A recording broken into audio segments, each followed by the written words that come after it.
म त अहिले चाहिँ यहाँ सब्जीबारीमा आएको छु कि सिमी भर्खर यत्रो हुँदैछ हाम्रो हो। यो चाहिँ हाम्रो सिमीबारी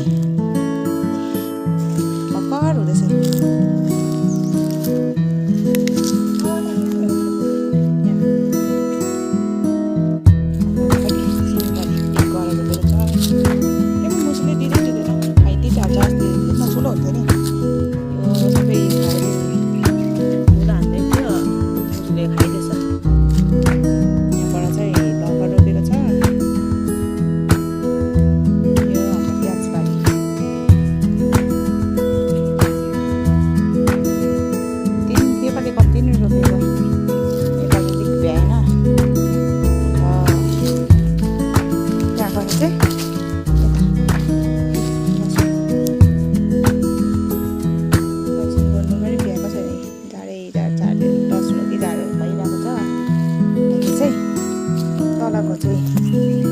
तलको चाहिँ लसुनै हो जस्तै भएर चाहिँ पानी नभएर यस्तो भन्छ।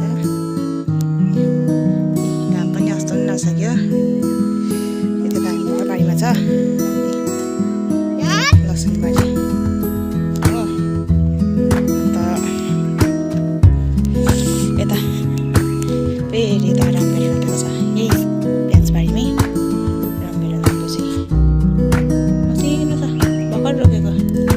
पानी अब अनिकाल लाग्यो पानीको। यहाँबाट जम्नु रोपेको छ धेरै हाम्रो काँक्राबारी भर्खरै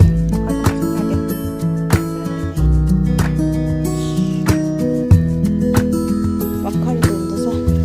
कहिले बढ्ने कहिले खाने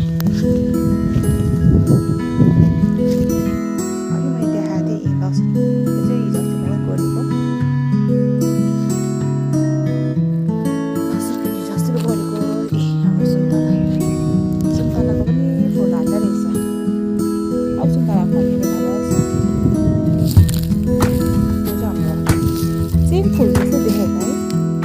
सबको बिउ हो चाहिँ खास तर सेम फुल चाहिँ राखिरहेको छ।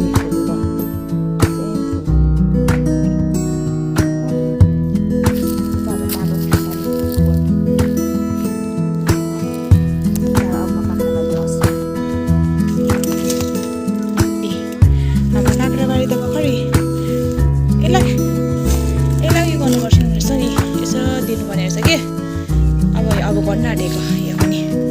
यसलाई अलिक ठाडो बनाउनुपर्छ त्यसै गर्नुपर्छ है। यो सबै न त भुइँमा सुत्ने रहेछ नि यो त। अन्त भर्खर त्यस्तो हुँदैछ। झार बल्ल बल्ल गइसक्यो भर्खर त बढ्दैछ। अब यो सिटा लगाएर चाहिँ यो डढी लगाएको सिटा हो कि सिटा लगाएर चाहिँ अब ठाडो पार्नुपर्छ। हाम्रो काँक्राबारी यो झ्यास चाहिँ किनभने झार नहुँदा सुन्दाएको थिएँ।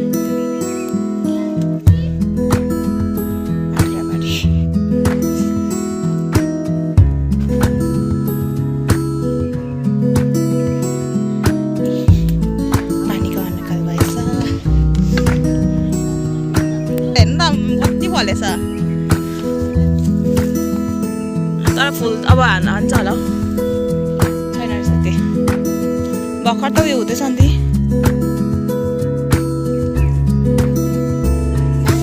फर्सी त चिज हान्दैछ। यहाँ पनि 2 बेड रोपेछ प्याज। उयो त हाम्रो गोड्दैछ घर।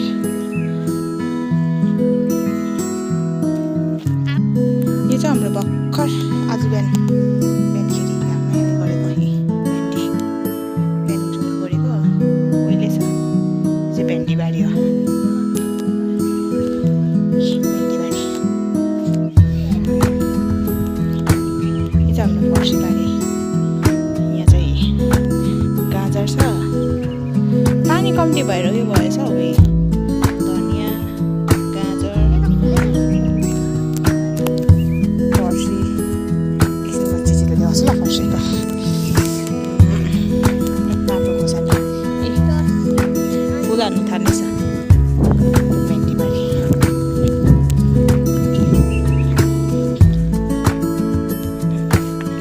फर्सी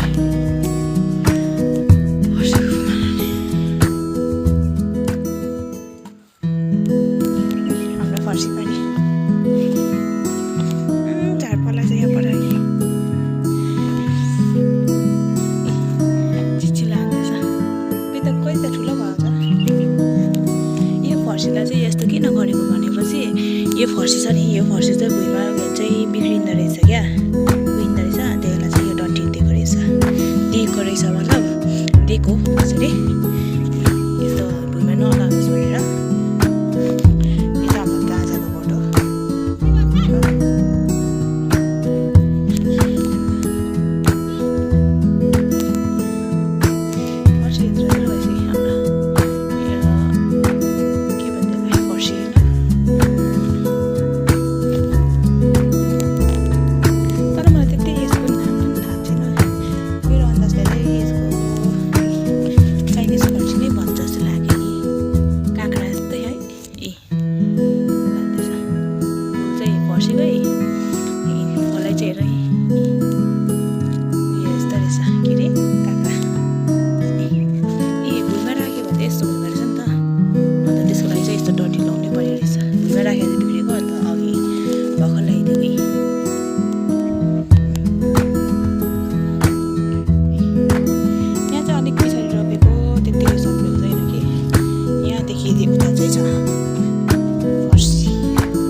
भुइँमै राखेर चाहिँ बिग्रेको रहेछ।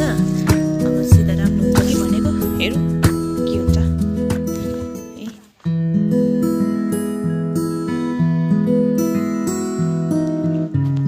अब म यहाँ ढुङ्गामा आइसकेको छु। यहाँ तल आलु खन्दैछ, सानो बहिनी पनि खन्दैछ। साङ्गो